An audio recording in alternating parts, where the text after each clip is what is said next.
See the moon there, right, Curveball? You can see how much it is. It's more than half. And that's a blue sky, which according to your priest of scientism is impossible. For a full moon or more than half of a moon, it should be in the dark side of the earth. That's why it would be full. It's opposite of our viewing point. So I shouldn't be able to see that on the daylight side. And the sun, let's just zoom out.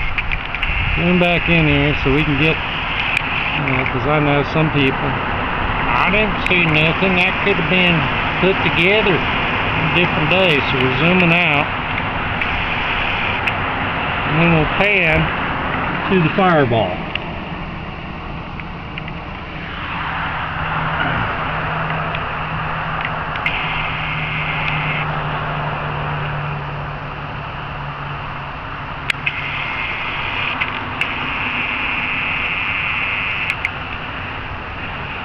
You have to wake up. Test the spirits. It says the sun and the moon is a sign unto you. It's a sign that you're being fooled if you look at it. Now it's 2:42, November, I think 27th or 28th, Tuesday, 2:42 p.m. I think you can see it better here. It's more than 50%. You can see it clear. Tuesday, November 28th, 4:30 p.m.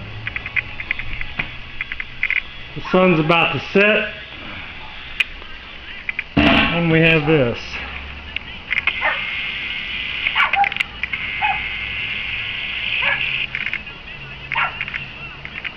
Wake up, it's a sign unto you.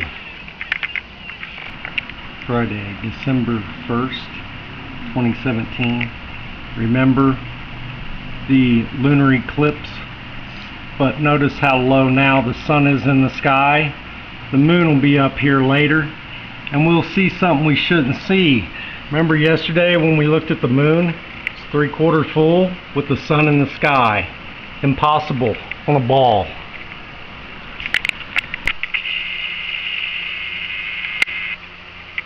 You can see Thursday, November the 30th, 4:40 p.m. Sun's just going down.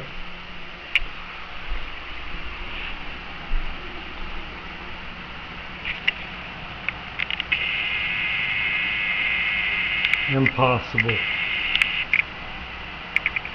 What is that? What are we looking at? An impossibility. That is impossible. It must be giving off its own light. It can't be reflecting sunlight. According to the model given to you by your priest of scientism, that religion they call science, that lie they want you to believe about your reality. Can you even land on that? I don't know. I'm sure that we didn't do it, because the excuse they give for the phases are a lie. Just like the Bible said, that's a sign unto you. As you can see, Friday, December 1st, 4:18 p.m. The sun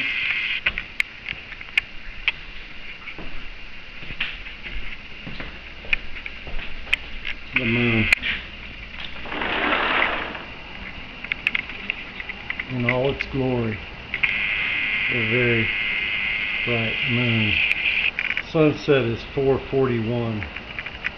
Look at that. It's 95% full, which would mean that is an impossibility, Curveball.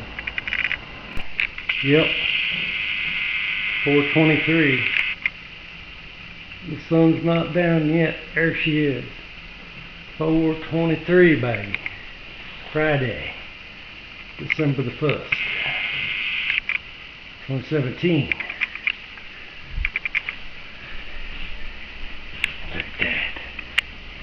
Right there. Magnificent, isn't it? Please explain, Curveball. Please explain how that can happen. 95% full with the sun in the sky and the blue sky behind it. Explain, Curveball. I want to hear. 95%. Explain. Lucy, got some explaining to do. I like this while researching how they explain you seeing a full moon in the daylight sky when it's supposed to be on the opposite side of our supposed ball.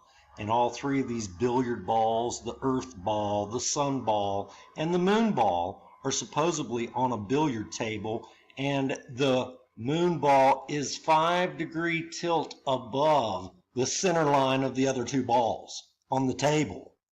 Okay? Some weirdos want to act like it's that tilt that allows the moon to be seen in the daylight. Well, you would have to add a 4 to that 5-degree tilt, and maybe at 45 degrees that might be possible. People don't think in terms of 3 dimensions. If you're on a ball and you're on the daylight side and a full moon is only visible when it's on the opposite side, it can't be seen in the daylight sky. But look here. It must be very rare. I've seen it so many times living here in Colorado where there's no clouds that I am sick of seeing it. So here, look at this. Is it possible to see the full moon and the sun simultaneously? The sun will be tracing circles roughly consistent elevation for months. Also, this year boasts a full moon on June 24th. I'm intrigued by the thought of the full moon and the sun in the sky at the same time. And I was hoping to photograph of something I may never see again. Well, move to Colorado, dude. You'll see it numerous times a year. They're also referring to this in England as a buck moon. See here, full buck moon. Because of this time of the year, the buck's antlers are fully grown. Super moon. Yeah, okay. But they can't explain why you see it. They act like it's very rare. It should be impossible on a ball. Maybe I'll put an AutoCAD drawing together with the dimensions so that you can see how impossible it would be. Look here, planetarium. At full moon, the moon rises in the east at exactly the same time the sun sets in the west. And that is the only night of the month the moon is in the sky.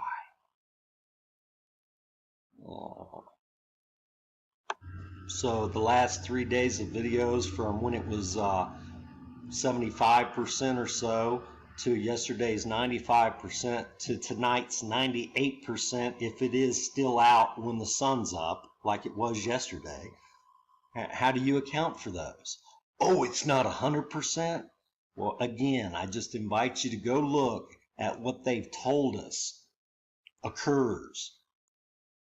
And you can see very quickly you're being lied to, because there's no way you can see this or anything over a half in the daylight side with the sun in the sky. It's impossible on a ball. The earth is flat. Wake up. Our light's going to be the sun, I'm going to be the earth, and here we've got the moon. So in this position here we have a new moon. So I move around this way, you'll see a crescent forming, and we get half moon.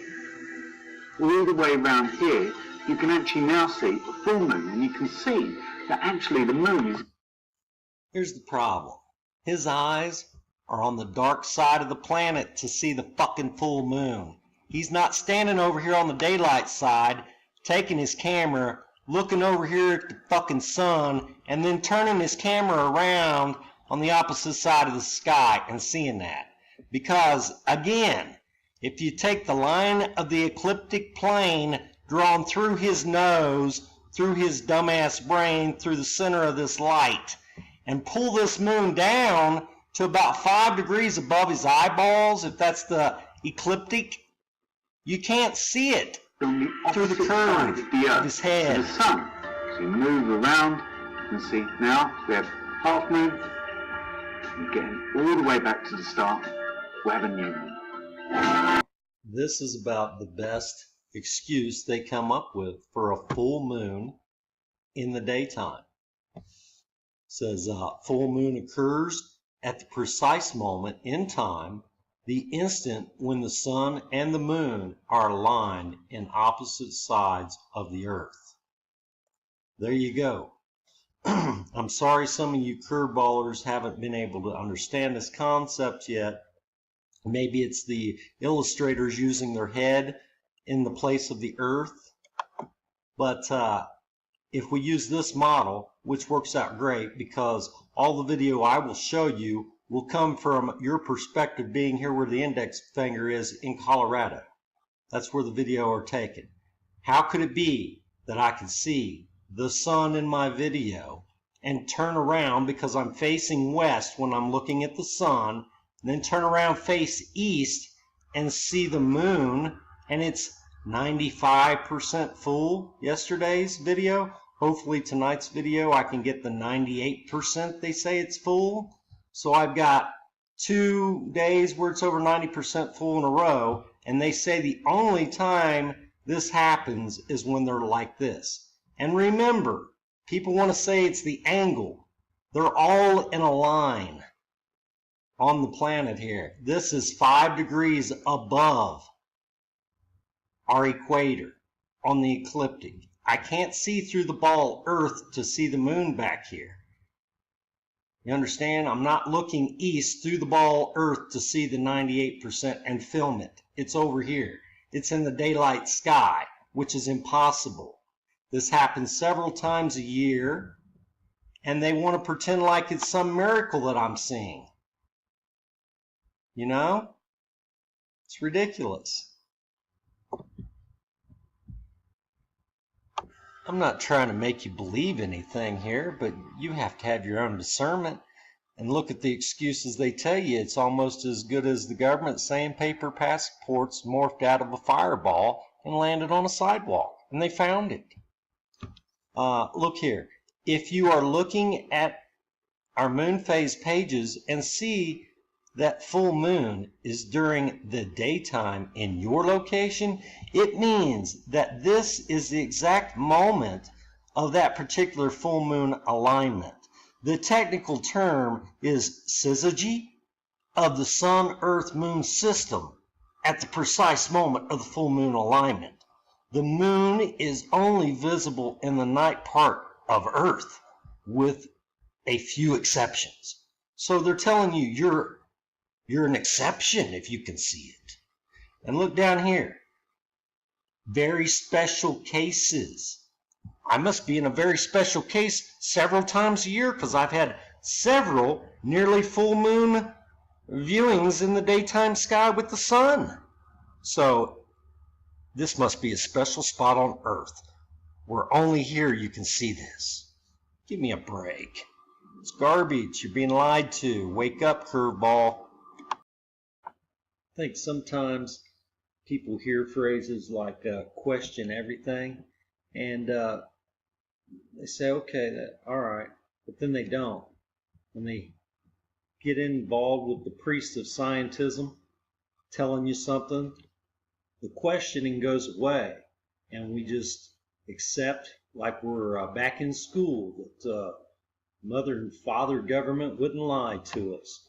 But if we look at it through the prism of the Bible, where it says, God tell the truth and every man be a liar, and we see that the priest of scientism, everything they tell you is in direct opposition to what the Bible says. The Bible says the earth doesn't move. They say it spins, and yet they tell you you can't prove it spins. So you're in the same position you are with the Bible. Either you have faith or you don't, right? Well, let's question it and find out what's true. Let's not accept what they tell us as truth. Let's do like the Bible and question it. Because it says in the Bible, the moon gives its own light. These people have told us time and time again, the moon is always half lit. It is lit by the sun. It does not give its own light. So, they can't deviate from that course. So listen to their explanation. Why do we sometimes see the moon during daytime? Now let's question what they tell us here. Let's read this. 2 reasons. First, the moon is bright enough to be seen above the blue-white hue of the sky. Second, the duration in which it is above the horizon of the earth coincides with the sun, making it visible during the daytime. Everyone knows that we can see stars during the day. We can't see stars during the day. The most common explanation for this is the faint glow of stars is washed out by the incredible illumination of the sun in the sky. Folks who are a bit nerdier will go a step further and tell you that stars are actually washed out because the Earth's atmosphere, which scatters the sunlight, reaching our planet. Just like stars, we cannot usually see the moon during the daytime. However, there are days when you can clearly see the moon during daytime. Why is that? The moon is bright enough to appear during the daytime. Now, this is a lie, but I'm going to go on. You almost certainly know the moon does not give off its own light, but instead reflects the light of the sun to illuminate the night skies on Earth. Now, see, I told you to question that. Don't assume that. Question that. It is interesting to note that the moon is actually quite dark. Only 3% of sunlight hitting the lunar surface is reflected. However, that scanty 3% is reflected light is enough to illuminate our night skies back here on Earth. All of this is to say that while the moon is nowhere nearly as bright as the sun, it's still much brighter than even the brightest star in our night sky. Therefore, it can shine through the white hue of the daytime sky and be visible even at high noon. The role of the Earth's rotation in appearance of the moon during the daytime. The visibility of the moon from Earth depends entirely on the former's position in orbit. The moon completes a revolution around Earth in as little as 30 days, and it appears as different shapes in the sky over that period. These varied shapes are commonly referred to as the 8 phases of the moon. Now, look here. They show you. And they've already told you, and you can check it yourself. That's the only phase out of the 8 you can't see. But there's a lie right here in this diagram that they're showing you. You see this first quarter? Light, dark. Look at the Earth. It's all lit. This should be dark. But if they showed you this side being dark, it might draw your attention to the fact that you should not see something if you're on a ball, and that would be any one of these phases during the daytime, because it has to be over here for you to see that phase in their explanation. If it's reflecting sunlight, if it's giving its own light, then you could see a full moon in the daytime because it's got its own little phase generator going on here, and it's not as they tell you. If it were as they tell you, you could only see these in the dark. Because if I rotate over here toward dark and it's here or here, I can't see through the ball to see it. It would have to be over here for me to see it and the sun as right before I turn into total darkness if this is spinning. But you don't question that. You just believe what they tell you. Let's go down here and read on. The shape of the moon that appears in the sky depends on the angle it makes with the sunlight hitting its surface. During the given portion of the time period, around the time of the full moon, the moon rises as the sun sets because the moon is opposite from the sun in the sky.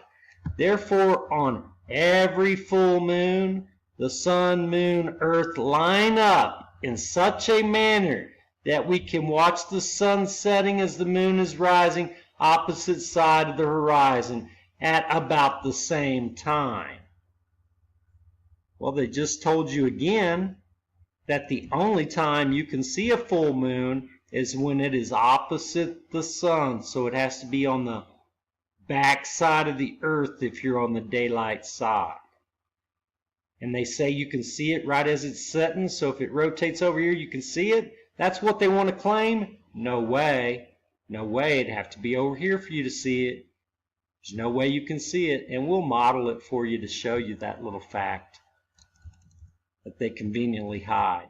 Now you can try to say, well, they just made a mistake there. They forgot to put the shadow over here. That wasn't intentional. Yes, it was intentional because they want you to believe that you can see this full moon in the daytime. That's why they did it that way, and I'll prove that to you.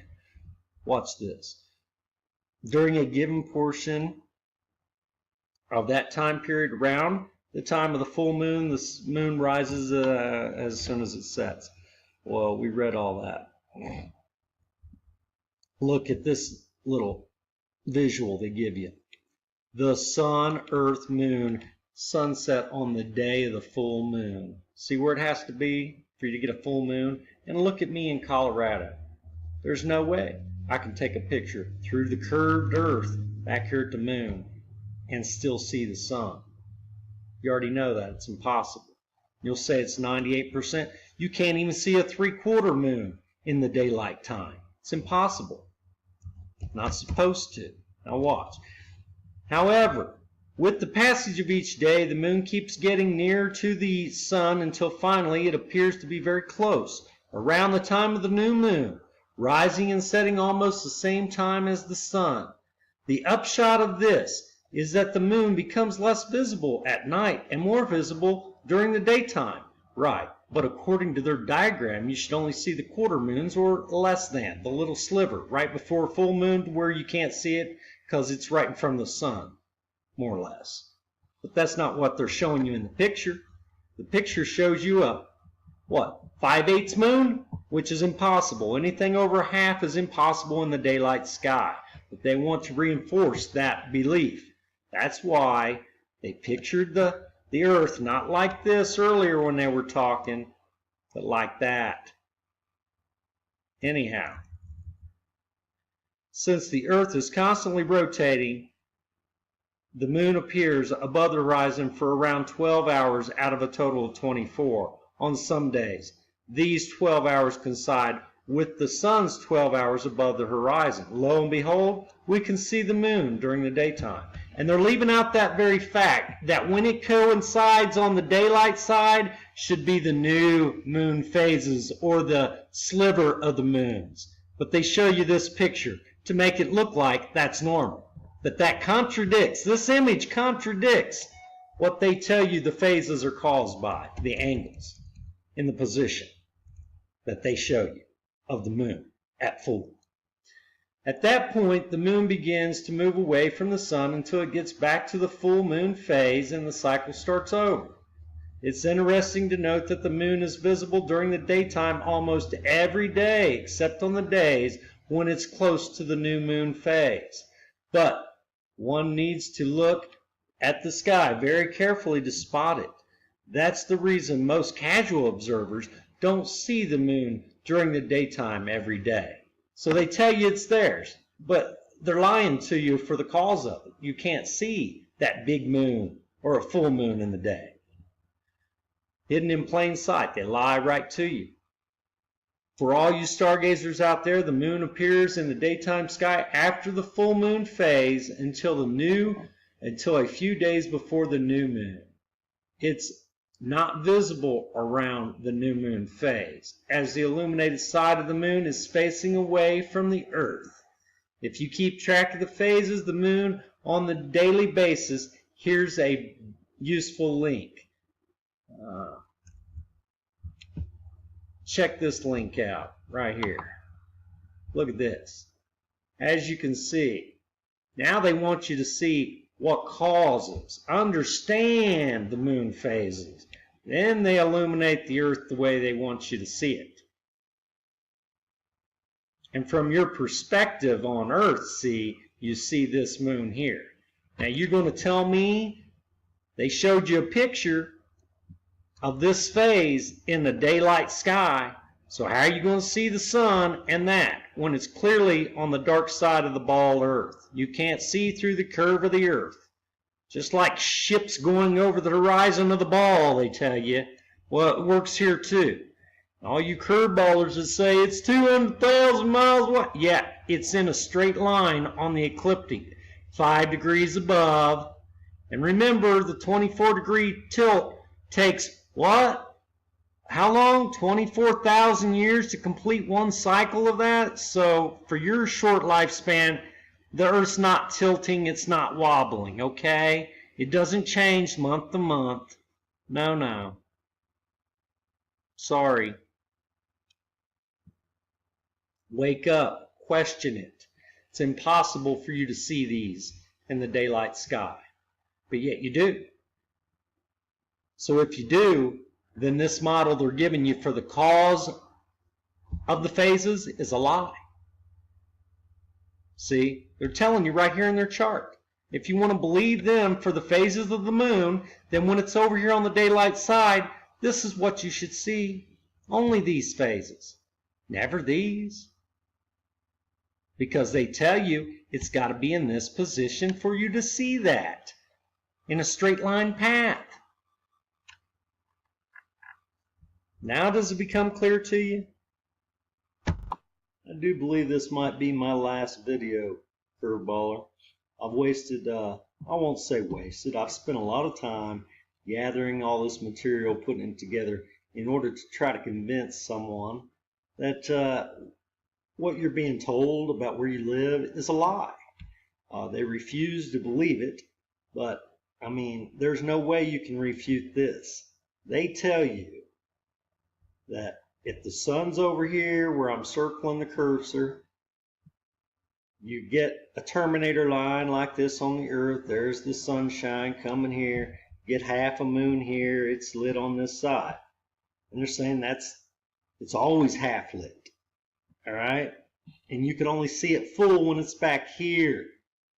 So there's no way I can get a video picture of that and the sun with that being 98% full. Or like they say, 99% on the second. But I got video of it in the sky. There's no way. Even if I rotate it all the way around here to where it's dark, I still can't look through the curved ball Earth back here to the moon.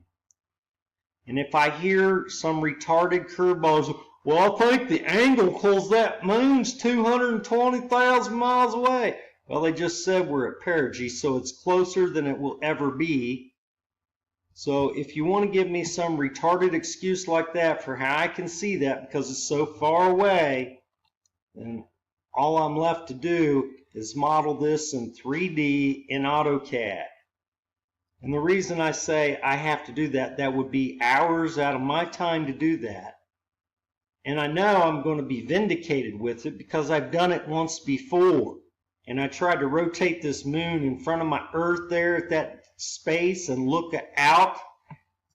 That will never ever block the sun. That is not the cause of a solar eclipse. It's too small. They got it wrong. Their math was off. But I will model it three-dimensionally in AutoCAD to show you this is wrong. All I need is some other person's perspective at a certain time to give me a picture to ascertain where this is at. But it won't work. You can't model it in AutoCAD. That's why you don't see any models. If they made it work with their numbers, you could download it. That's why you know it don't work. You can't download this model. Oh, the Earth is 7,948 miles in diameter. The moon is 2,120, whatever. And the sun is 93 million miles over here. You can take all that up, draw it into AutoCAD. It won't work. That's why you don't see these models of these sizes and they show you three-dimensional computer orbits of all this shit and what's going on. They have to show you cartoons because in reality it's not true. They can't make it work. Not with the numbers they give us. There's a difference between the priest of scientism and what Jesus said. These people tell you this like it's fact. Half of the moon's surface is always illuminated by the sun. However, just how much of that light we can see from our point of view on Earth varies every day. And this is what we refer to as moon phases. These things right here. We can see all these from Earth except for the new moon. We can't see that one from Earth. Now, visible moon phases pictured here. New moon cannot be seen. See, there's your full moon, and these must be your net 95 percenters or 75 percenters. Look here. Sun lights up the moon. The moon does not radiate its own light, but the moon's surface reflects the sun's rays. Now, it plainly states in Romans, God tell the truth and every man be a liar. So, if the Bible states that the moon gives off its own light, someone is lying. Now, I'm not going to assume that it's man that's lying, because Jesus says, test the spirits, question everything, hold to that which is true. Let's go right here, moon location. Where is the moon now? That's a good question. Tell me where it's at. I really want to know. Now this will help you out, Curveball. Look here. Live. This is the moon, baby. December 3rd. Where's it at? It's over here. It's right there. On the dark side of this ball Earth, because the sun must be over here, because here's the lighted side of the Earth. That looks like USA. That'd be Colorado. That's where I'm at. Huh. So explain, how could I see the sun and the moon through the curve of the Earth at 98%? What, was it over here when I saw it? Is that what you're going to try to say? No, see? It was here it'll be here on the 10th. It'll be here on the 26th. Other than that, it's on the dark side of the ball. So the only way I should film it is with a dark sky as a background, not a blue sky. That would interject it was over on this side for me to film it and the sun. Remember, I'm on a ball. But no, really, I'm on a plane. That's why I can film it. And really, maybe the Bible's true and it gives off its own light, and all this about it being bathed in half light is bullshit. It's its own light source. It's starting to make sense, isn't it? When you give the excuse that I shouldn't be able to film the sun and the full moon in the sky at the same time, that you got to have some syzygy, some made-up bullshit word in order for it to happen. It's very, very odd, very, limited for that to happen, and I see it several times a year. I'm sure anyone that's not overcast could see the sun and the moon in the sky when it's over half full several times a year, which disproves what they're telling you. Curveballer said, well, why don't you go to the planetary? They'll show you pictures of Saturn and its rings. You just say they're CGI. Well, I don't have to say they're CGI. You can go to NASA and look at all their planets that they show you. They clearly tell you in it it's CGI. All I'm trying to tell you is if you'll take one of these telescopes, go watch a video of somebody with a 12, 14-inch telescope that's went and took time lapses of Mars, Jupiter, Saturn, Venus, all these so-called planets that we could land on, and you look at their video, it looks like wavy light, like light reflected through water. Nothing that's solid, no mass there. And you want to say, well, we've got far superior telescopes at JPL and, all these different planetariums, way bigger than 14. Well, wait a minute. Why should we rely on that when that could be CGI when we could take a 14-inch telescope from private people, look at their videos, see how it's totally different. It's not CGI, that's the best they can get, and it looks like lights. Nothing solid. But you'll take that, go back in time 400 years or 500 years when they told you that Mars was solid, just 150 years ago with the telescopes they had where people said they saw rivers and mountain streams and cities on Mars, and show them with this telescope what it really looks like with today's technology. You know it's not real. Listen to this excuse. Can appear full night before. The moon may even have looked full the night before if it was more than 98% illuminated. And it can be difficult to tell the difference between a full moon and the last stage of a waxing gibbous moon or the beginning of a waning gibbous moon. Are they trying to set up the illusion by putting this poster of it in a daytime sky and it looks full, that it's not full, and that if it's in one of these phases you can see it in the daytime? I mean, is that the illusion they're trying to spin? Because I've already shown that they try to act like it's very rare, you should not see it in the sky, you have some syzygy going on. I mean, but people won't question it, they won't look into it. So you're saying if it was just a little bit over here, you know, a little bit right here at 98%, I would see it on the daylight side? Even if I was kind of spun over here almost? Come on, I'd have to see through the curve. There's no way. Think about it. You're not using your brain. See, you think that this is not true. Pretend that's the sun, Earth, moon. That's too high because they're on a line, a plane. The ecliptic plane goes through the center of all of them. So you can't have this one tilted way up and you see it and we're rolled over on our side. That's not what's going on here. 5 degrees higher. That's more than 5 degrees off the center line right there. And you can see how you could still never see it on this side, on the daylight side. Never. No way. Impossible. Wake up. The priests of scientism say that the December 3rd full moon will be a supermoon, and they define that as a full moon that occurs when the center of the moon is less than 223,694 miles from the center of the Earth. The technical term for supermoon is perigee syzygy of the Earth-Moon-Sun system. In astronomy, the term syzygy refers to the straight line configuration of 3 celestial bodies. Like I said, 3 billiard balls on a table. They're in a line. When the moon is close to the lunar nodes and passes through during syzygy, it causes total solar eclipse or total lunar eclipse. So it must be a little above the ecliptic because it's not blocked out, according to the priests of scientism. Here's a little truth hidden in plain sight, something that will help you test the spirits, find out who's lying. Look here, with some exceptions.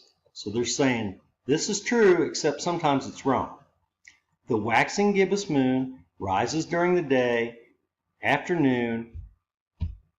It is usually visible in the evening and sets after midnight. But they're saying sometimes that's not true. And that's where I say that part in Genesis that tells you that the moon is a sign unto you. Yes, not all the time, sometimes. And it's definitely, when it's full in the sky with the sun, is a sign to you that you're being lied to by the man. That part in Romans, it says every man be a liar. They might be lying about what's going on with the phases. However, unless you question it, you'll never know. Hopefully, with this part here, you will have seen enough that make you question what they want you to believe. Again, this intellectual pursuit for the truth of what we're on here. Is it a ball? Is it a flat plane? Planes fly over a flat plane. The gyroscope, the automatic pilot invented in the 1920s, late teens by a guy named Sperry, S-P-E-E-R-Y. They made the first automatic pilot. His son was a pilot. He was showing the Sperry autopilot, showing it off by stepping out on the wing of the airplane while it flew about 10 feet above the surface of the rivers. That's how they promoted the autopilot when it first came out in the early 20s. So, given that, let's assume the Bible's true and every man is a liar. But look here, this is what they give me for Denver on this date and time where the moon is. Now, if you go back to yesterday, see where it was? So this is from the bottom. Let's look at it from the top view. You imagine me here as Colorado, and it's spinning around here toward the dark. It's still daylight. I can't see through the curve of the ball back here at the moon with my camera and spin around here and see the sun too. It's impossible. Only if this was over here, you know, because it wasn't at the horizon line, right? It was up in the sky, and the sky was blue. There's no way the moon can be here. Or we're not on a ball. Which makes more sense? Question yourself. Here's a great example of a curveballer that is willing to doubt what he saw with his own eyes because he knows from what he's been told it cannot be true. I swear I have. See this? Ever seen full moon in the daytime? I swear I have. Although when I started thinking about it, could have happened, I got confused. You can probably tell I'm a newbie. There must be some really simple explanation to this problem. Maybe a bit hard to explain without a diagram, but imagine a metaphorical one with the sun on the left of the whatever. Anyhow, this guy has to explain to himself that he didn't see what he saw because he knows from what he's been taught that he should not see a full moon in the daylight. Allow me to read this off this physics form here, curveball. I could swear I had, although I started thinking about it. Could happen I got confused. You can probably tell I'm a newbie at this. There must be some really simple explanation to this problem. It might be a bit hard to explain without a diagram, but imagine a metaphorical one with the sun on the left of the page and the earth in the middle. Imagine you're on the hemisphere of the earth in the daylight and are therefore on the hemisphere of the earth closest to the sun. Thus the left of the earth in our metaphorical diagram, as I mentioned, as I understand it, a full moon can only occur when the moon is opposite side of the earth to the sun. So the moon is now on the right side of the page. Now, how can you see the bright side of the moon when you are on the bright side of the earth? There's an earth between you and the moon. Right. Now, I was thinking it must have been something to do with the combination of the moon being higher. 5 degrees? No, friend. 5 degree higher? No. And the earth being tilted. Wait a minute. The tilt does not happen. It stays the same reference point for more than somebody's lifetime.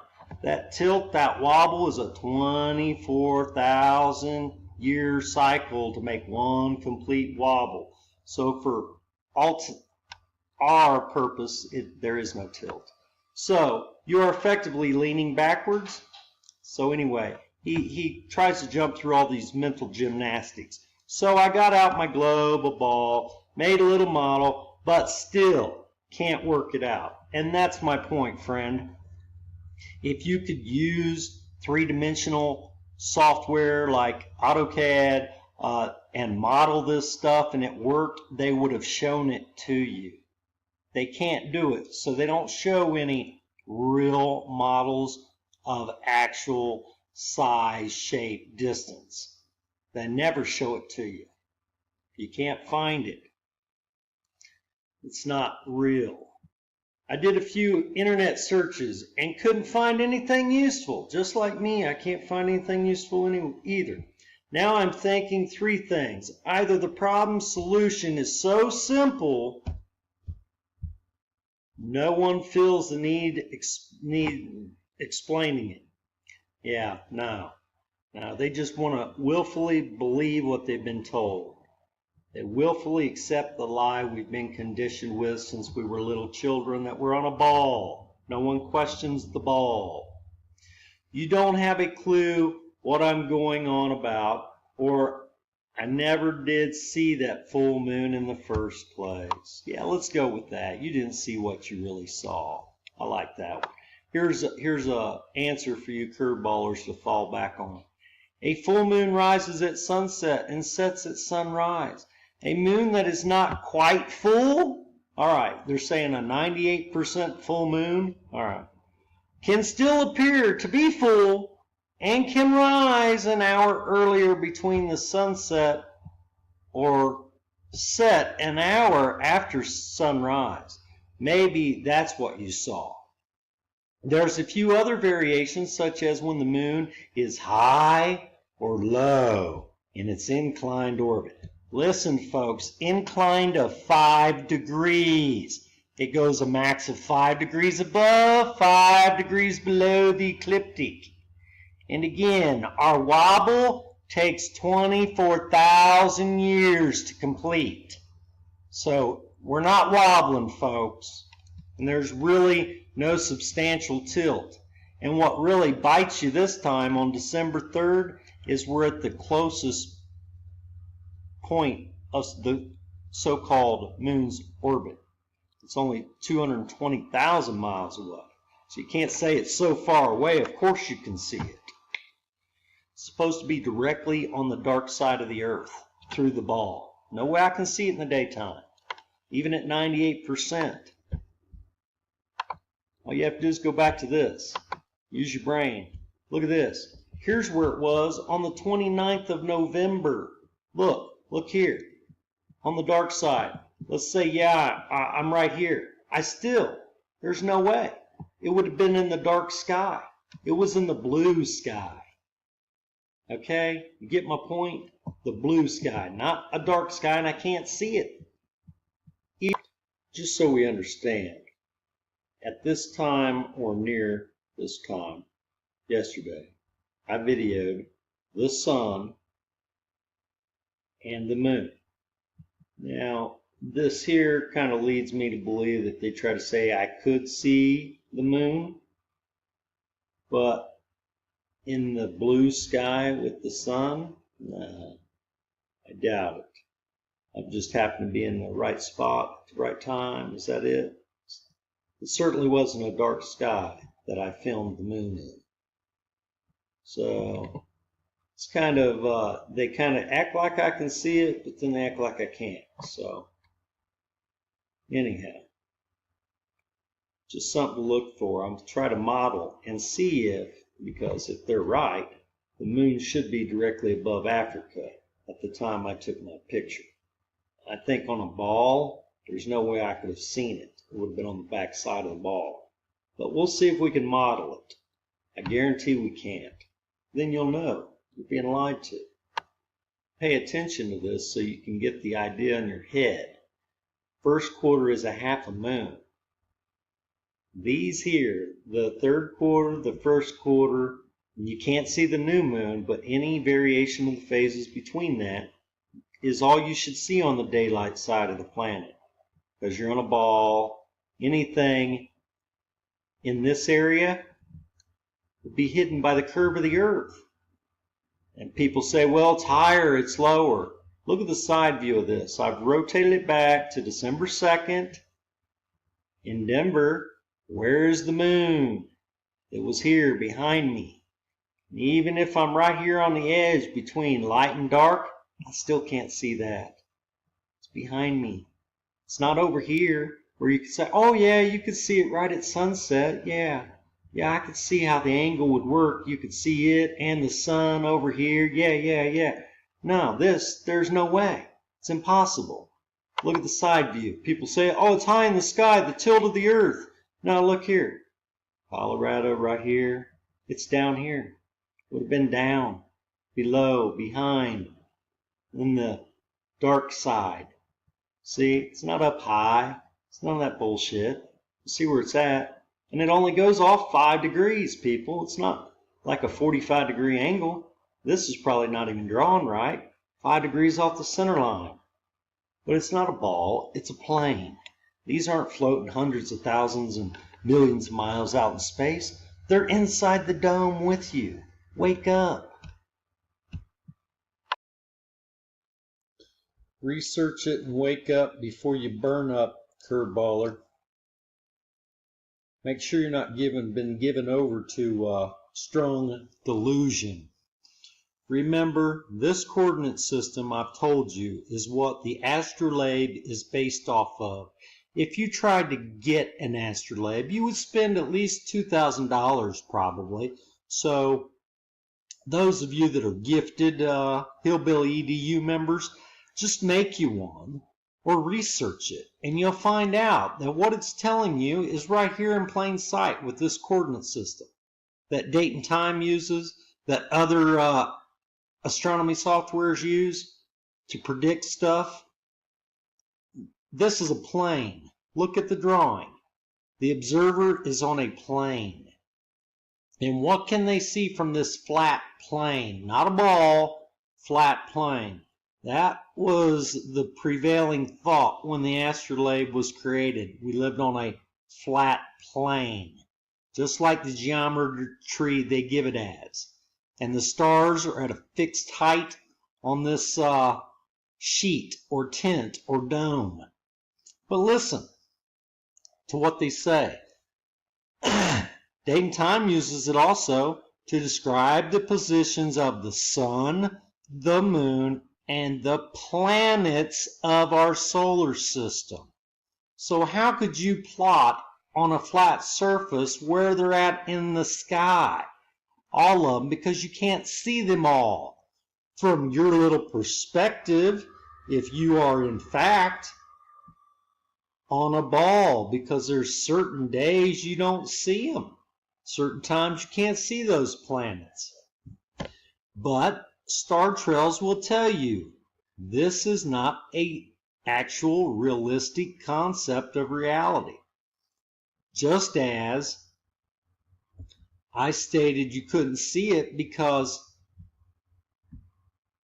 if it was directly behind me, as they say it was on December 2nd, if I'm rotating around and I'm right at the twilight, you can say, oh yeah, you can see it. Really? I'd be seeing below the horizon to see it. Look where it's positioned. Look where the terminator line is. There's no way I can see that and the sun. You can tell that. That's why they don't model it in 3 dimensions, because you could rotate it around and see. There's no way possible that I could see it from my position in the daytime. That's why they want to tell you it happens right at sunset. Well, bullshit. It should if they were right. If they were correct, I wouldn't see anything beyond a half of a moon in the daytime.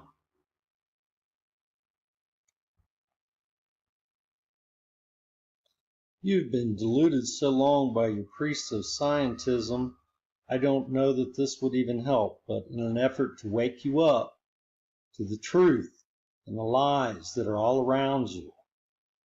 The software Date and Time that shows you the moon, the sun, and where everything's at on the with respect to U on the ball is all timed out and used by this altitude and azimuth, the horizontal coordinate system, which is the same coordinate system that is used on the flat Earth and or by an astrolabe, which is very expensive for something that was created 5,000 years ago. Why is it so expensive? It works. Look here, curveballer. Altitude and azimuth horizontal coordinate system, also known as the alt-az system, is the method for describing the exact position of objects in the sky, such as planets, the sun, or the moon. The system is also used by timeanddate.com to describe the position of the sun, moon, and planets of our solar system. Look here. You're the observer, right? You're on a flat plane, and they show you, just like with an astrolabe, on the dome sky, with the pole star being the zenith that never moves. When you see those time-lapse photographs of the sky, you see the North Star up there at the zenith, never moving. Based on two coordinates, altitude and azimuth, the horizontal coordinate system provides the general direction in which to find a celestial object. Although the distance of the visible planets, stars, and galaxies differs by billions of light years, the system ignores the depth of space, as an object's distance is irrelevant for the purpose of locating it in the sky. Yes, its distance is irrelevant if it's right here on the dome. You understand? There is no distance. That's scientism again. Wake up, curveball, to the reality that's all around you. They can only use their software to demonstrate the movement of the sky using a flat Earth coordinate system that was used with an astrolabe. Let me just say something here, curveball. I'm watching the Big Ten championship game, and right at the end here, when they send it back to the studio, instead of saying, all right, thank you, and whatever the man's name is here with just the side of his head at a screen at the bottom, right there, this fella, whatever his name is, I'm sure it's not Flat Earth. So Rob Stone, one of the announcers, along with Leinart, the quarterback for USC, and the old running back for Ohio State, Smith. Rob Stone says, all right, Flat Earth. And then Leinart almost laughs and looks down. Smith, he's kind of got a grin on his face. And then he says, well, Urban Meyer's obviously a believer in the Buckeyes' chance to play in the playoffs. But nobody mentions anything about the flat Earth, so I couldn't record the program, so I want to just play it for you. Listen, it goes by real quick, and they don't put the subtitles up. Thank you, Robert Matt, coach here with you. Well, Urban Meyer said his piece on the podium. He believes, and understandably so, that the Buckeyes belong in the college football playoff. There's a lot of people out there who have a different opinion. Some of them are even Buckeye fans. Most of them, however, support the Crimson Tide. It is a worthwhile debate. We're going to get into it. We're going to show you the highlights from Championship Saturday, which will help kind of clear the picture on some front. Yeah, Clemson, you're in. Georgia, I think you're in. So my question is, will this man, Rob Stone, get fired for this comment? Or are they not going to say anything to him, kind of like that CBS guy that comes in there and says flat Earth out of the blue? I hope there's no retribution for these people that are coming out speaking the truth. But that was refreshing. All right. Check into it. It's real.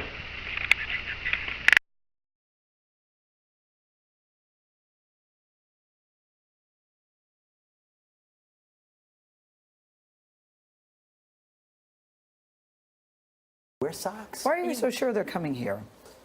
Well, because mosquitoes, these kind of mosquitoes are here in the United States. And we now know that these mosquitoes can get Zika virus very easily from biting somebody. And the world is flat, right? The World Cup happened. And then all of a sudden, people from Brazil went all over the world and virus very easily from biting somebody. And the world is flat, right? The World Cup happened. Biting somebody, and the world is flat, right? The World Cup happened from biting somebody, and the world is flat, right? The World Cup happened biting somebody, and the world is flat, right? The World Cup happened. Back out around the world with Zika contamination. It's a public health nightmare. And so I think when we all look at this, we have to learn from it. Zika will be the first of many viruses over the years because the world is flat. You know, yesterday they discovered the papers of the guy who discovered Zika. Viruses over the years because the world is flat. You know, yesterday the first of many viruses over the years because the world is flat. You know, yesterday of many viruses over the years because the world is flat. You know, yesterday they discovered the first of many viruses over the years because the world is flat. You know, yesterday they discovered the paper.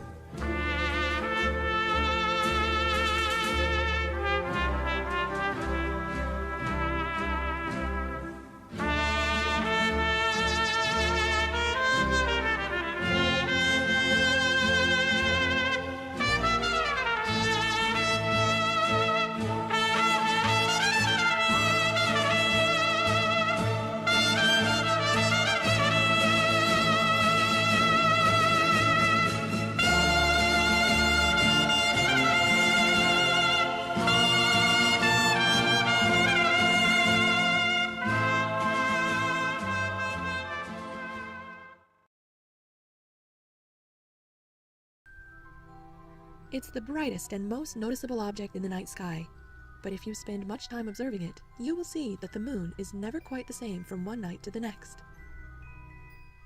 The moon has something we call phases, which means that it appears to change shape a little bit every night. To understand why this happens, we need to talk a little bit about the way the Earth and the moon move together in space. The moon orbits around the Earth, much like the Earth orbits around the sun. However, while the Earth takes about 365 days to travel once around the sun, 1 year, the moon completes its orbit around the Earth in only 29.5 days, or about 1 month. Just like the Earth, the moon has a day side and a night side, with half of it in sunlight and half of it in darkness at any one time. As the moon travels through its orbit around the Earth, that dividing line between day and night, called the terminator, is visible from different angles, giving the impression that different amounts of the moon are lit up on different days. We always see the same old side of the moon because the moon rotates exactly once on its axis each time it orbits Earth. If it weren't spinning at all, we'd get at least one 360-degree view of its surface with each lap. If it were spinning twice as fast, we'd also see the moon's entire surface more than once per orbit. But instead, our moon's motions, like the spin and orbit of most other moons in our solar system, are remarkably in perfect sync.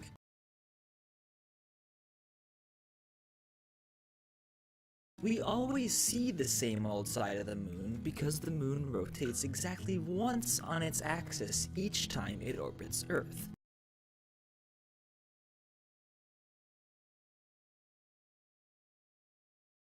Check this out.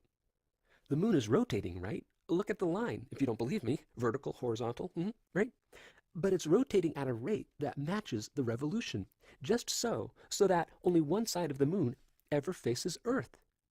And that's exactly the situation we find ourselves in today.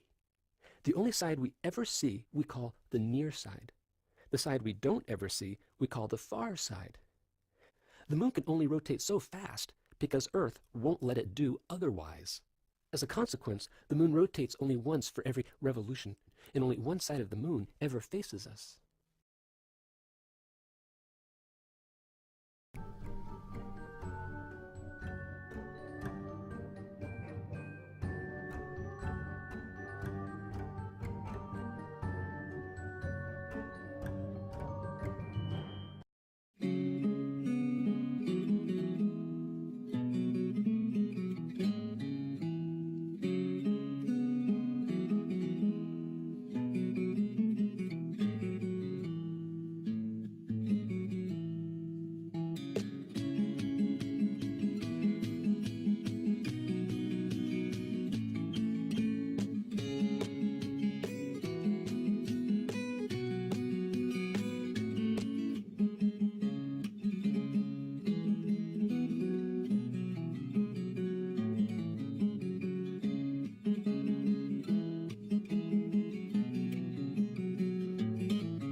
Now, I'm going to keep this very simple, and if you want to know more about them or more detail on this, feel free to Google any of these topics. There are huge Wikipedia articles on them, huge studies they've done online, but I want to keep it simple for you guys so I don't have to waste your time with any of this.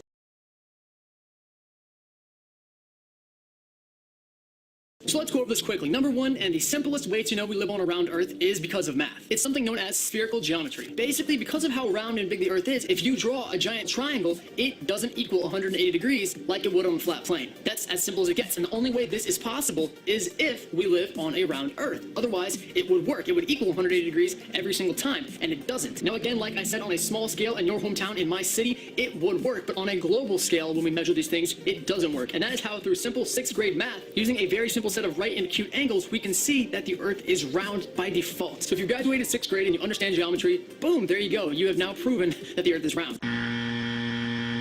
So here's the bottom line new revelation, guys.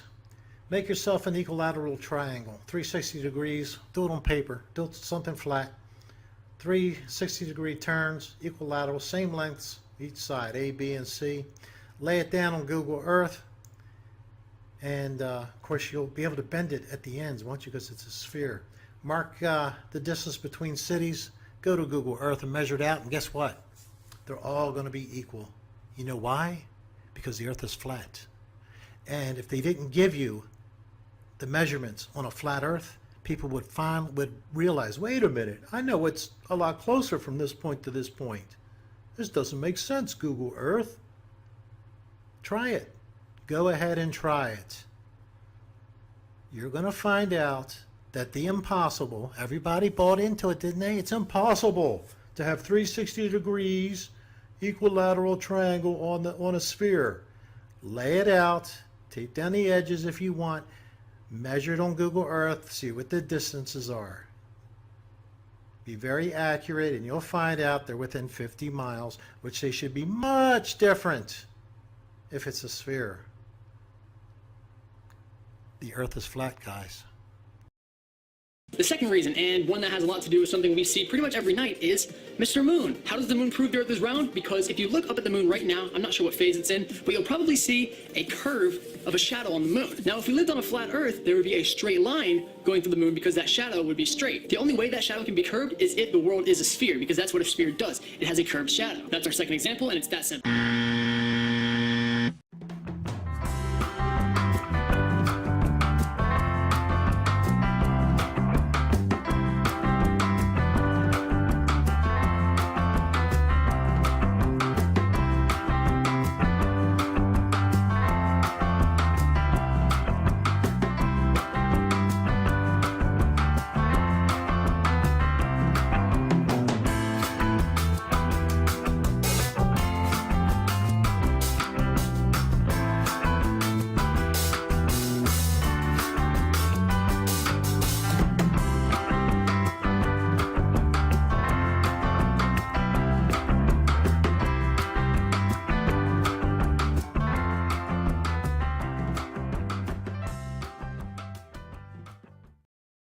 Three, which is pretty simple to see, especially if you live near the beach, is how the horizon curves. We can see it with ships on the horizon. Again, if we lived on a flat Earth, technically with a powerful enough telescope, I could see any point on the whole planet from a high enough vantage, and that's as simple as it is. I could see anywhere I wanted on all of Earth if I was high enough up in the sky, but we can't. Even at ground level, we as humans only have about 4 miles of our field of view, which is why as soon as a boat starts getting about 4 miles out in the water, it starts disappearing below the water. If it was a flat Earth, it would just keep getting smaller and smaller, going straight, not dipping below it.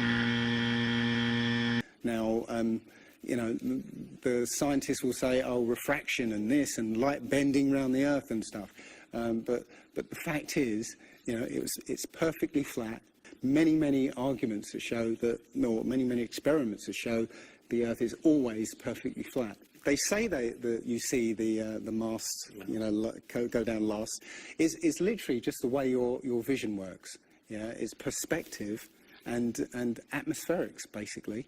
The limit of your vision is supposedly 3 miles, and then after 3 miles you're supposed to see the boat start to go over the horizon. It's funny that Neil deGrasse Tyson again says that explains that you can't see the curvature of the Earth from a plane. He says this: you can't see the curvature of the Earth from a plane because you're not high enough. The Earth is so big that you can't get high enough to see the curvature, yet you can apparently see a boat go over the curvature over the distance of 3 miles, which doesn't make sense. The thing is, when you look out and you see a boat start to go over the horizon, if you suddenly get a pair of binoculars and look, it comes back again. And once it goes out of the sight of your binoculars, if you get a telescope, yeah, it comes back again. It doesn't go over any curve of the horizon. What we found, many people have done experiments with very high-powered zoom cameras, and they've watched a boat sail out to sea, and they've just kept trained on this boat. And what they see is, after a very long distance, you see an atmospheric effect where the bottom of the boat disappears and starts, and the top of the boat inverts, so you see a sort of mirror image. And that, with your eyesight, basically the bottom of the boat just melts into the horizon. One of the best examples of that is the Antwerp Notre Dame spire, which can be seen something like 240 kilometers away from from the spire. So that should be over a mile below the horizon, and you can still see it. And so there we have it, the truth, the light, the honest answer, and the facts behind it as to what kind of Earth we live on. Now, I know you've seen doctored pictures and cool Photoshop and these trendy little things online that show the Earth is flat, but it's simply not true. There's a difference between fallacies and facts and a presentation of a point that holds merit in the scientific community with something this important and this huge, and then something that doesn't.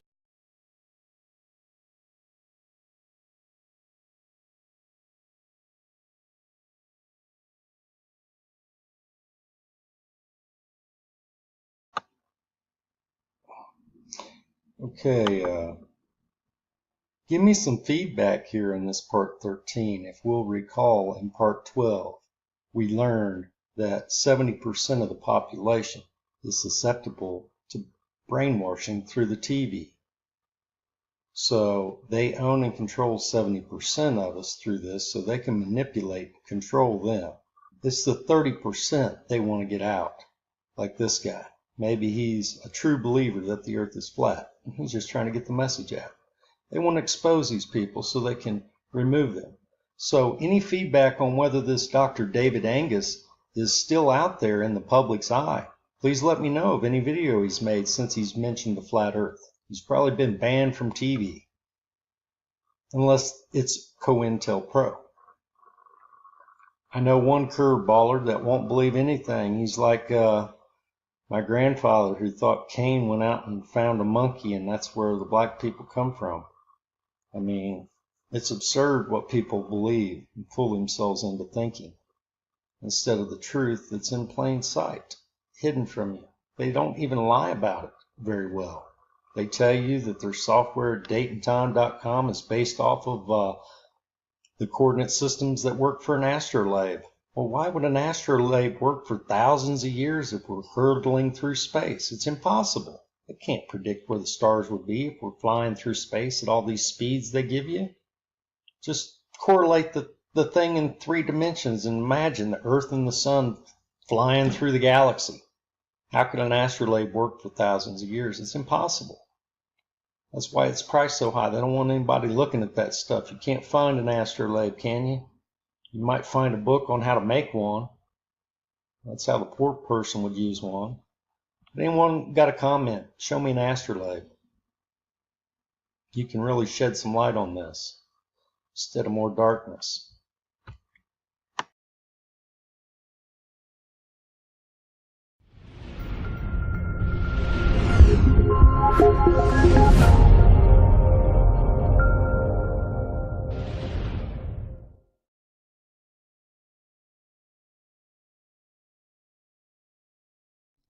The same tricks are being played on the truth movement over and over again, and so few can see through the deception. With Eric Dubay speaking a lot of truth about the flat earth, but then he talks about Hitler being some type of hero, which is complete garbage. It reminds me of Alex Jones, and of course pushing 9/11 as an inside job, but he doesn't give you the full truth. Of course, he's just an agent, a shill, just like Zeitgeist the movie, where they again pushed 9/11 being an inside job. They then tell you that Jesus Christ is a myth. You know, they even show the ball Earth being under a cage. Just disinfo agents. And just like all the disinfo agents, they're going to show you their signs and symbols, who they are affiliated with.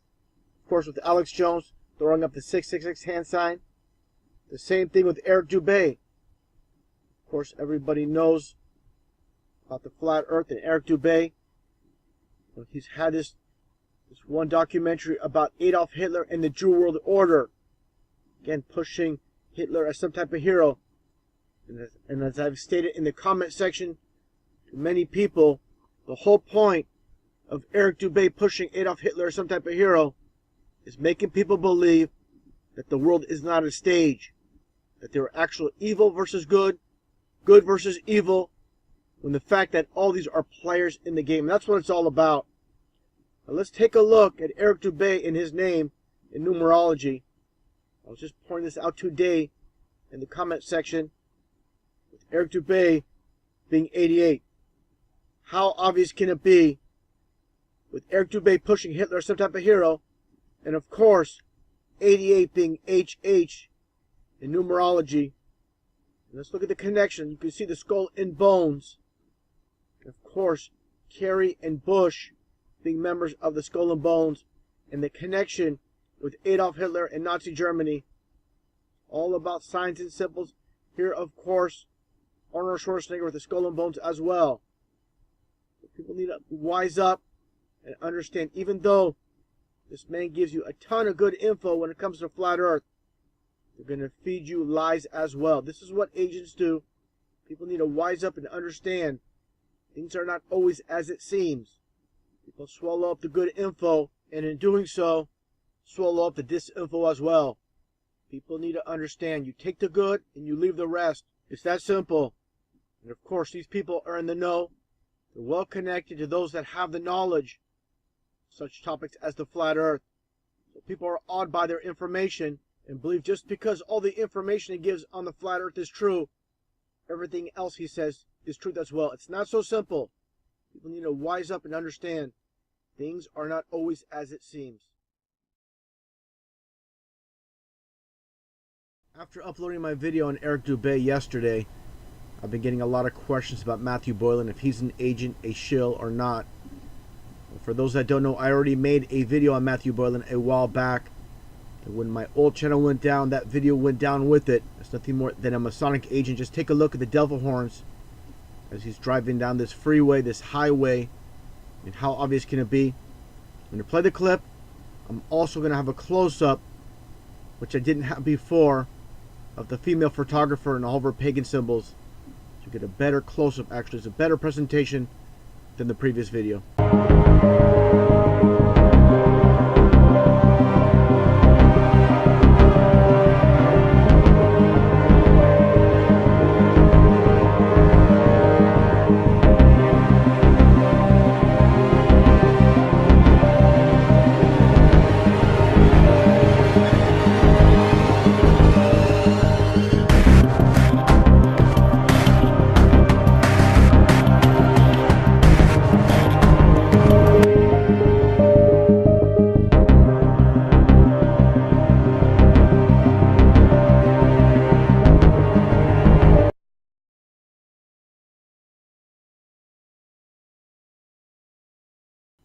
Understand, the elite control both sides of each debate. People can call the flat earth a psyop. It doesn't mean the flat earth is not true. Just like with Alex Jones saying 9/11 was an inside job, that doesn't mean it's not true. Same thing with Mark Dice. Mark Dice says 9/11 was an inside job, but of course he's a shill, as is Alex Jones. Now, getting on to Matthew Boylan, you know, he says he's worked for NASA, and he wants to expose the flat earth. Now, I just want to show the connection, how these are all Masons. And again, they're playing both sides of the field. Just like pro wrestling, there's good guy versus bad guy. but in actuality, they're all working together behind the scenes. And just to show some symbolism with Matthew Boylan, this one photo I found with these two women, and if you bring that photo into Photoshop, take a look at these dimensions here, the photos. I don't know if you can see that, but you could do it yourself. If you crop that photo, or not crop it, but just save it to your desktop or your file, computer file, and you can see the dimensions are 666 by 888. And I'm sure that's just a coincidence, right? And I'm going to show you another photo, but before I go there, I want to show you a video that really is telling. It's all in the numbers. Right now they're not melting. There you go. Sap of pain. You know what that is in English? Frankie fruit. That means no seeds. No seeds in a whole thing. How does this grow if it's got no seeds? Why are they feeding people food without seeds from it? Is that serious? You're throwing a store full of food, you're eating on top of garbage. Come on, Mike. All you gotta see is that number 33. You know, they do it all the time. They're gonna show their numbers. They're gonna show you who they're affiliated with, and it's ridiculous. Watch a little bit more. You don't see what's taking place here? You know, again, you know, they control both sides of the debate. Doesn't mean the flat earth isn't true. It's just for whatever reason, they want to push this. You know, they want to get this out there. Again, just like with Alex Jones and Mark Dice with 9/11. Same thing. They control both sides of the debate. Now looking at some more imagery here. This female, she's the one that recorded that video when they were looking at those watermelons. I don't know if you can see it here, but some of these pagan symbols, you see that 666 pagan sign, the little owl here, you know, the all-seeing eye, it's all there.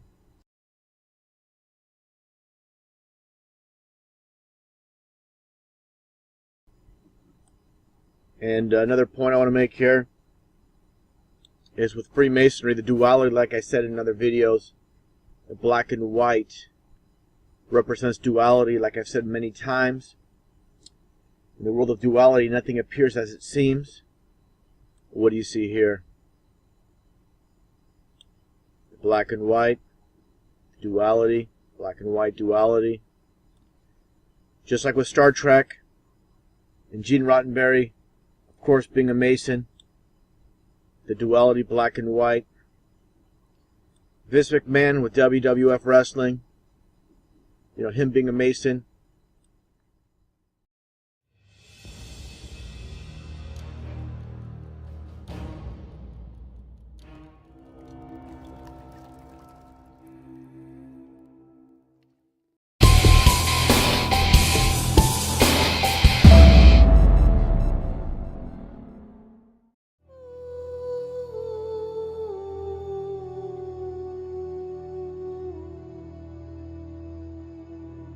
Prophecies about the end of the world can attract a lot of interest from people, most of whom are deeply concerned about trying to uncover who is controlling the world and how they are going about doing it. There is a never-ending supply of videos about how we're being deceived by big government, big business, and a corrupt media, the ruling elite. They feature everything from government cover-ups of UFOs to flat earth theories, from whether 9/11 was an inside job to who is the Antichrist. However, discussions about these topics almost universally fail to provide the all-important solutions to the most important problems facing the world today. If we leave the real solution out of the picture, we can become derailed and end up supporting a more subtle, widespread conspiracy without even realizing it. In this video, we will expose this greater conspiracy, which nearly everyone is involved in, and we will reveal how to combat it. But first, we will run through 5 key ways in which people support and contribute to the deeper underlying conspiracy.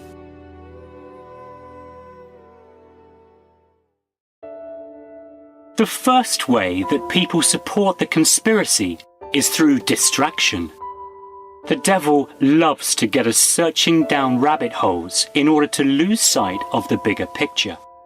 The result is that we invest time and energy in a misplaced pursuit rather than zeroing in on the real source of the problem. Sensationalism of any sort is, by its very nature, attractive.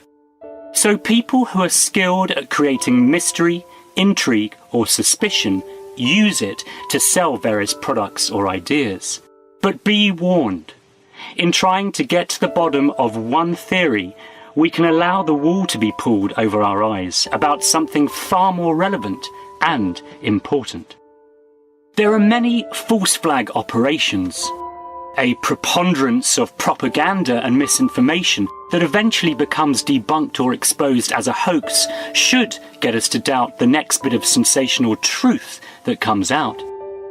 Consider the possibility that while you're investing a lot of time developing new theories, maybe the real truth is being lost or diluted beyond recognition.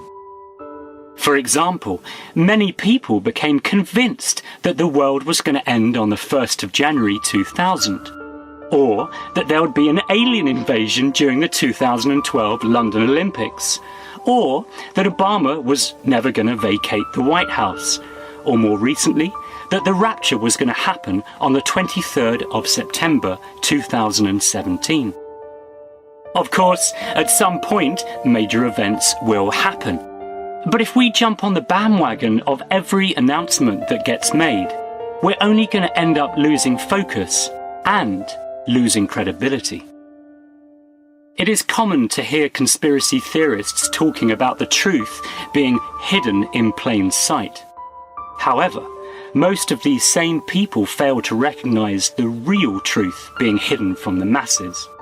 Keep watching to find out what this is.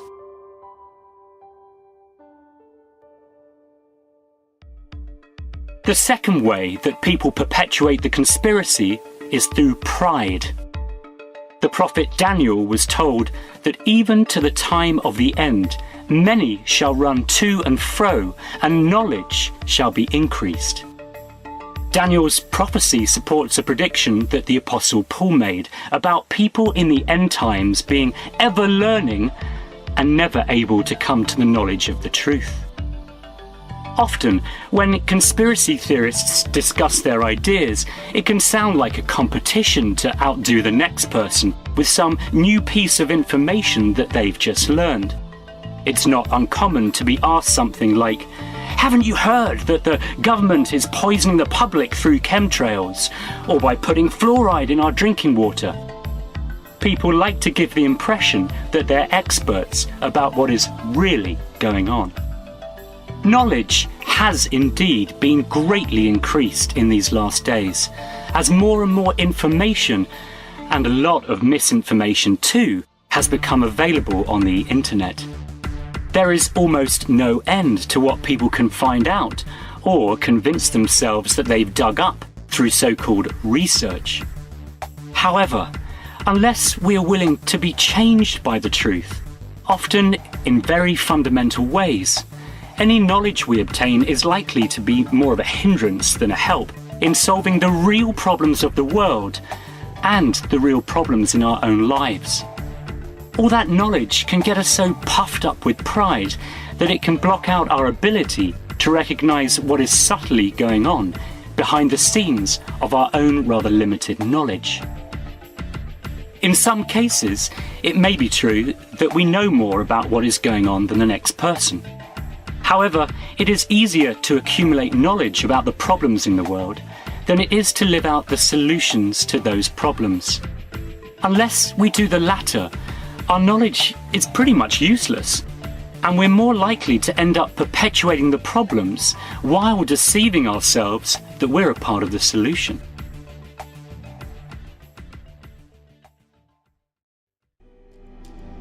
The third way people can support the conspiracy is through fear. Knowledge carries with it great responsibility, and if we don't use it responsibly, we once again become a part of the deeper problem. In the Revelation, John is given a little book to eat, which starts off tasting sweet in his mouth, only to become bitter in his belly. That book is the Revelation itself, but it can also relate to almost any new revelation that we get. There can be an almost insatiable desire to know more truth or to uncover more of the global agenda. It's exciting. But the more we know, the more we need to act on what we know. The less we act, the more fearful we will become. This is the bitter element of truth. All truth carries with it a corresponding responsibility. As the mask of the beast comes off, we're given greater revelation of the evil behind the system. Little by little, the devil himself is going to do this in order to get people to accomplish his purpose through fear. The prophet Isaiah said, "Do not call conspiracy everything this people calls a conspiracy. Do not fear what they fear, and do not dread it." When people focus on all the evils and conspiracies going on in the world, they usually end up actually glorifying the devil. Uncovering evil is useless unless it results in us acknowledging ultimate good. If we are to fear anyone, we should fear God. Fear of God is described as the beginning of wisdom. The more we trust and follow Him, the less fear we will have of anything or anyone else.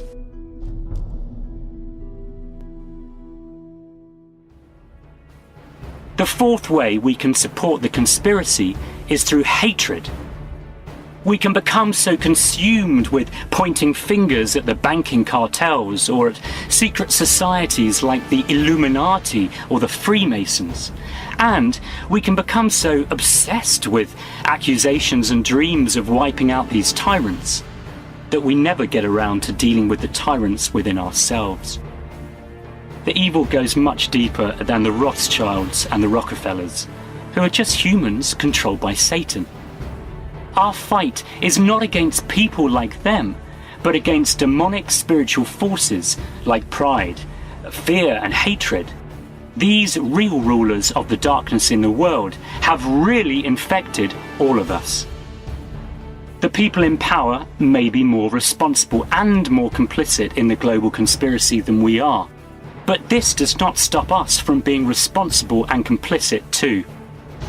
Throughout history, people who have tried to oust corrupt governments and powers through violence and hatred have rarely ended up offering something better. In many cases, they became as corrupt, or even worse, than the governments which they overthrew.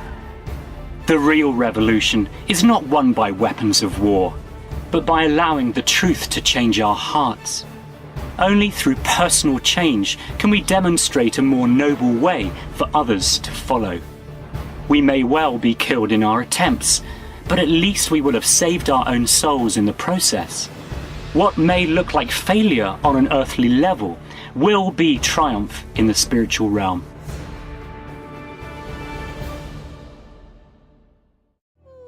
The fifth and final way in which we can allow ourselves to support the global conspiracy is through our greed.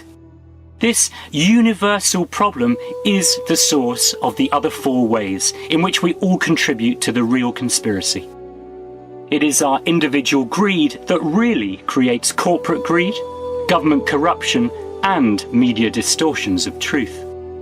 The responsibility extends to all who put their hope in money to find happiness or to solve the world's problems. Corruption at an international level is only a reflection of the corruption that exists in the most mundane activities of those who work for money and those who fuel the lie that we need money to make the world go round. In the Sermon on the Mount, Jesus painted a picture of the kingdom of heaven versus the systems of man. Birds don't have jobs, and flowers don't make clothes, and yet God cares for them. If we will build God's kingdom, He will care for us, but we have to do it His way. This is the truth that almost no one wants to hear. The greatest conspiracy of all time is a conspiracy against Jesus and what He taught. And the reason for such widespread opposition against Jesus is because He challenged the root of all evil head on. He said, we can't work for God and money at the same time. He asks His followers to sell everything they own and to give the proceeds to the poor. And He said that real treasure can only be found in humble, faithful service to God and others. It is not surprising that Jesus said that anyone who exposes the conspiracy by teaching such truths will be hated by everyone. Those in power will hate us because what we are teaching is truly revolutionary. It destabilizes their power base and their own selfish interests. Atheists will hate us for just mentioning God and Jesus. The majority of churchgoers will hate us for exposing their religious hypocrisy. And most conspiracy theorists and other alternative types will hate us because it exposes their unwillingness to confront the root of all evil in their own lives. At the core, many of them are just like everyone else, even if they are functioning only at a micro level of what is happening in the macro world. In conclusion, we have identified 5 ways in which we can each support the real global conspiracy. Firstly, we do it through allowing ourselves to become distracted from the truth and by focusing on the wrong things. Secondly, we contribute to the real conspiracy through becoming proud about our perceived knowledge while refusing to be transformed by the greater truth which has been left out. Thirdly, we contribute to the real conspiracy through allowing ourselves to be governed by fear by focusing on evil rather than focusing on God's solution. Fourthly, we contribute to the real conspiracy by becoming hateful towards those we perceive as being behind the conspiracy in order to distract attention from our own responsibility. And lastly, we contribute to the real conspiracy through our greed, which leads us to support the money myth, which is the greater conspiracy itself. Until we have recognized the root of all evil and have attacked it in ourselves, we will have no real answers. The global conspiracy is ultimately a conspiracy against Jesus Christ and His teachings. This revelation is not just one more conspiracy theory. Our eternal destiny depends on us acting on what Jesus has told us about creating a new world called the Kingdom of Heaven while there is still time. Please, won't you join us in doing that and thus bring real hope to the world?